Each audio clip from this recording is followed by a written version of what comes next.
હવે આગળ વાત કરીએ એક સિદ્ધિથી આપને અવગત કરાવવા છે। મારવાડી યુનિવર્સિટીનો એક વિદ્યાર્થી કે જેણે ટેકનોલોજીના માધ્યમથી એક અનોખી સિદ્ધિ હાંસલ કરી છે।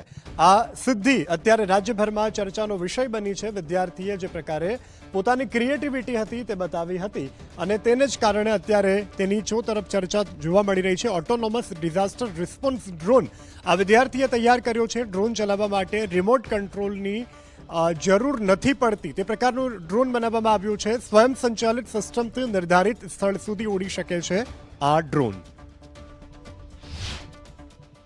નાનપણથી જ મને સાયન્સ એન્ડ ટેકનોલોજીમાં ઇન્ટરેસ્ટ હતો, તો મેં 10th કમ્પ્લીટ કર્યા બાદ અહીંયા મારવાડી યુનિવર્સિટી ડિપ્લોમામાં એડમિશન લીધેલું છે।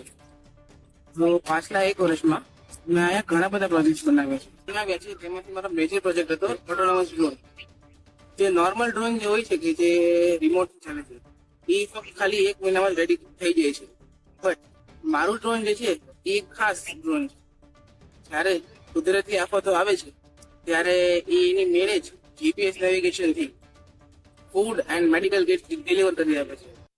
કરન્ટલી મારા ડ્રોનની કેપેસિટી હલકાથી 1 કિલોની છે, એટલું લિફ્ટ કરી શકે। આપણે અગર ભવિષ્યમાં આપણે લાર્જ સ્કેલમાં કરવું હોય તો એ પણ એક મદદરૂપી ડ્રોન બની શકે અગર આપણે લાર્જ સ્કેલમાં કરીએ।